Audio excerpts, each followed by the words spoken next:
আমাদের বোনদের যখন পিরিয়ড চলে, যাদের পিরিয়ড চলে, যেটাকে হায়েদ বলে আরবিতে, মেনস্ট্রুয়েশনাল পিরিয়ড চলাকালীন রোজা রাখা যাবে না, তাদেরকে ছাড় দেওয়া হয়েছে, তবে এগুলো কাজা করবে পরে।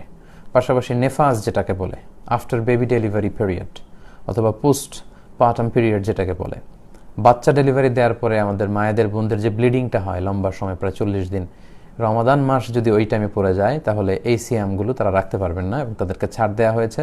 কয়টা রোজা তাদের ভাঙলো সে কারণে তারা গুনে রেখে পরবর্তীতে এগুলো আদায় করবে। এর দলিল হচ্ছে সুনানে তিরমিজির হাদিস, বর্ণনা করেছেন আম্মা জান আয়েশা রাদিয়াল্লাহু তাআলা আনহা। তিনি বলেছেন যে কুন্না নাহিদু আলা আহদি রাসূলিল্লাহি সাল্লাল্লাহু আলাইহি সাল্লাম। আম্মা জান আয়েশা বলেন, আমরা আল্লাহ রাসূলের যুগে যখন আমাদের মাসিক হতো, সুম্মা নাথুর, এরপর আমরা সুস্থ হতাম, ফায়ামুরুনা বিকাদাইস সিয়াম, তখন আল্লাহর হাবিব সাল্লাল্লাহু আলাইহি ওয়াসাল্লাম রোজাগুলো কাজা করার জন্য আমাদেরকে আদেশ করতেন, কয়টা ভেঙেছো কাজা করে নাও। ওয়ালা ইয়ামুরুনা বিকাদাইস সালাহ, কিন্তু সালাতগুলো কাজা করার আদেশ করতেন না। এবং এই বিধানটা সচরাচর বিধান আমরা জানি যে হায়েজের কারণে, মাসিকের কারণে বোনদের যে সিয়ামগুলো কাটা যায় এগুলো কাজা করতে হয়, কিন্তু সালাতগুলো পরে আর কাজা করা লাগে না। এবং আম্মা জান আয়েশা রাদিয়াল্লাহু তাআলা আনহা ওনার রমাদান যে সিয়ামগুলো কাজা হতো এগুলো তিনি পরবর্তী শাবান মাসে প্রায় 1 বছর পর, 11 মাস পরে এগুলো পালন করতেন।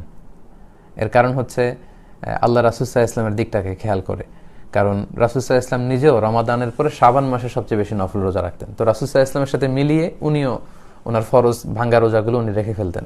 তাহলে হাজব্যান্ড ওয়াইফ আল্লাহ রাসূল সাল্লাল্লাহু আলাইহি ওয়াসাল্লাম এবং আম্মা জান আয়েশা দুজনে মিলে রোজা রাখছেন। বছরের অন্যান্য সময় আম্মা জান আয়েশা রাদিয়াল্লাহু তাআলা আনহা ওনার ভাঙতি রোজাগুলো রাখতেন না, এই কারণে, কারণ অন্য সময় আল্লাহ রাসূল সাল্লাল্লাহু আলাইহি ওয়াসাল্লাম হয়তো দিনের বেলায় আম্মা জান আয়েশা রাদিয়াল্লাহু তাআলা আনহার সঙ্গ চাইতে পারেন।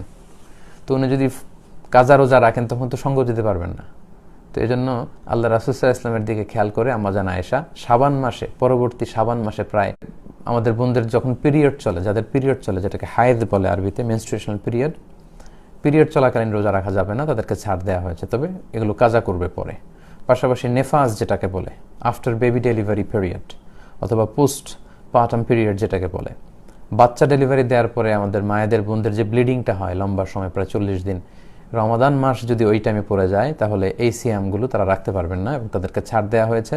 কয়টা রোজা তাদের ভাঙলো সে কারণে তারা গুনে রেখে পরবর্তীতে এগুলো আদায় করবে। এর দলিল হচ্ছে সুনানে তিরমিজির হাদিস, বর্ণনা করেছেন আম্মা জান আয়েশা রাদিয়াল্লাহু তাআলা আনহা।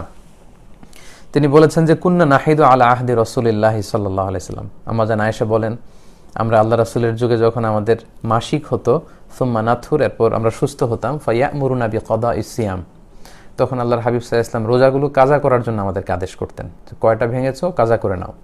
ওয়ালা ইয়ামুরুনা বিকাদাইস সালাহ, কিন্তু সালাত